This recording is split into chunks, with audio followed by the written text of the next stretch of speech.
ದುಡ್ಡು ವಿಷಯಕ್ಕೋಸ್ಕರ ದುಡ್ಡೆಲ್ಲ ಹೋಯ್ತು, ಅದು ಪ್ರಾಣನ ಹೋಯ್ತು. ನಮಗೂ ನ್ಯಾಯ ಕೊಡಿಸ್ಲೇಬೇಕು ಸರ್ ನೀವು. ಸರ್ ನಮಗೂ ಒಂಥರ ಭಾಳ ಅನ್ಯಾಯ ಸರ್, ಅದು ನಮ್ಗೆ ನ್ಯಾಯ ಕೊಡಿಸ್ಬೇಕು. ಸುಮಾರು ಹೆಣ್ಮಕ್ಳೆಲ್ಲ ಜನ ಹಾಳು ಮಾಡಿ ಅವನು ಸುಮಾರು ಏನು ಮಾಡಿದ್ರೆ ಗೊತ್ತು. ಈಗ ನಮ್ಮ ಮನೆ ಸಾಯಕ್ಕೆ ಕಾರಣ ಅವನೇ ಶ್ರೀಕಾಂತ ಅಂತ. ಅವ್ರದ್ದು ಬೆಟ್ಟ ಚತಕೊಳ್ಳಿಂದ ಆ ಕಡೆ ಬೆಂಜನಹಳ್ಳಿ ಅಂತ, ಅವ್ನು ಶ್ರೀಕಾಂತ ಅಂತ ಅವ್ರ ಹೆಸರು. ಬಂದೆ ಅವನು ಏನಪ್ಪ ನಮ್ಗೆ ಈ ಥರ ಮೋಸ ಮಾಡ್ತಾಯಿದ್ದೆ ಅಂತ, ನೀನು ಅವನು ಕೇಳೋಕ್ಕೆ ನೀನು ಸಿಕ್ಕಿರು ಹೊಡೆದಾಕ್ತೀನಿ ಸಾಯಿಸಾಕ್ತೀನಿ ಅಂತ ನಮಗೆ ಧಮಕಿ ಹಾಕೋನು. ಈಗ ಲಾಸ್ಟ್ ನಮ್ಮ ಹತ್ರ ನಮ್ಗೆ ಗೊತ್ತಾಗ್ದಲೇ ನಮ್ಮ ಮನೆಯವ್ರ ಹತ್ರ ಒಡವೆ ದುಡ್ಡೆಲ್ಲ ತಗೊಂಡಿಸ್ಕೊಂಡು ಮೋಸ ಮಾಡಿ ಅವ್ರು ಸಾಯಕ್ಕೆ ಕಾರಣ ಅವನೇ ಕರ. ವಂಶೋದಯ ಆಸ್ಪತ್ರೆಯಲ್ಲಿ 24x7 ಎಮರ್ಜೆನ್ಸಿ ಕೇರ್ ಲಭ್ಯವಿದೆ. ಆಘಾತ, ಹೃದಯಾಘಾತ ಅಥವಾ ಪಾರ್ಶ್ವವಾಯು ಆಗಿರಲಿ, ತುರ್ತು ತಜ್ಞರ ತಂಡವು ಅತ್ಯಾಧುನಿಕ ಉಪಕರಣಗಳೊಂದಿಗೆ ಅಗತ್ಯವಿರುವಾಗ ತ್ವರಿತ, ಪರಿಣಾಮಕಾರಿ ಮತ್ತು ಪರಿಣಿತ ಚಿಕಿತ್ಸೆಯನ್ನ ನೀಡುತ್ತಾರೆ. ಹೆಚ್ಚಿನ ಮಾಹಿತಿಗಾಗಿ ಸಂಪರ್ಕಿಸಿ 7270 72770 ಅಥವಾ 9141066685. 2 ಲಕ್ಷ ರೂಪಾಯಿ ದುಡ್ಡು ಬ್ಯಾಂಕಲ್ಲಿರೋ ದುಡ್ಡು ತಗೊಂಡಿದ್ದಾರೆ. 8 ಲಕ್ಷ ರೂಪಾಯಿ ಒಡೆ ತಗೊಂಡು ಈ ಥರ ಮತ್ತೆ ಕೇಳಕ್ಕೆ ಹೋದ್ರೆ ನನ್ನೂ ಒಂದು ಸಲ ಹೊಡೆಯಕ್ಕೆ ಬಂದಿದ್ರು.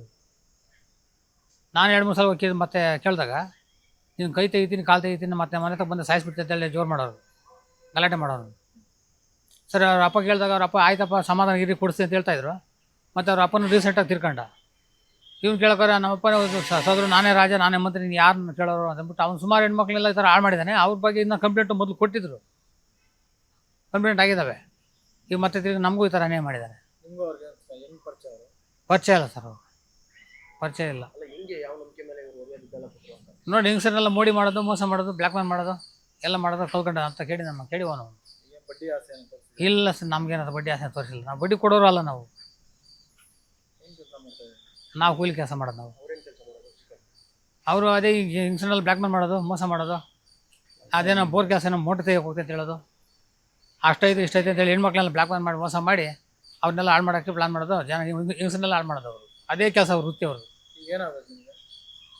ನಮಗೇನು ಅಷ್ಟೊಂದು ಕಾಂಟ್ಯಾಕ್ಟ್ ಇಲ್ಲ, ಅವರು ಬೇರೆ ಪಕ್ಕದೂರು ಅವ್ರದ್ದು. ನಮ್ಗೆ ನ್ಯಾಯ ಬೇಕು ಸರ್. ನಮ್ಮ ಹುಡುಗಿ ನಮ್ಮ ಮನೆಯವ್ರ ಮಿಸ್ಸಸ್ಗೆ ತೊಂದರೆ ಆಗಿದೆ, ನಮ್ಗೆ ನ್ಯಾಯ ಕೊಡಿಸ್ಬೇಕು. ಮನೆಯಲ್ಲಿ ಸರ್, ನಮ್ಮ ಮನೆಯಲ್ಲಿ ಊರಲ್ಲಿ ಚತಕೊಳ್ಳಿ ಅಂತ ಅವರಲ್ಲೇ ಮನೆ ಮೇಲೆ ಮಾಡಿ ಮೇಲೆ ರೂಮಲ್ಲಿ ಆತ್ಮಹತ್ಯೆ ಮಾಡ್ಕೊಂಡ್ರು. ನಾವು ಅವಾಗ ಕೆಲ್ಸಕ್ಕೆ ಹೋಗಿದ್ವಿ. ಇಲ್ಲ ಸರ್, ಅವ್ರ ಹತ್ರ ಯಾವಾಗ ಗಲಾಟೆ ಮಾಡೋರು ಕೇಳ್ತಾರೆ ರೋಗಿ.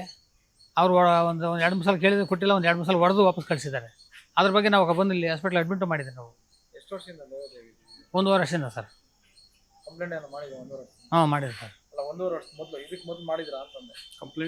ಕಂಪ್ಲೇಂಟ್ ಮಾಡ್ಕೋದಾಗೆಲ್ಲ ಅವ್ರ ತಾಯಿಯವರೆಲ್ಲ ಬಂದು ಬೇಡ ಬೇಡ ಮಾತಾಡೋಣ ಅಂತೇಳಿ ರಿಕ್ವೆಸ್ಟ್ ಮಾಡೋರು. ಅವ್ರು ಬಂದು ಮತ್ತೆ ಮಾತಾಡ್ತಲ್ಲ ಇನ್ನೊಂದಿಲ್ಲ.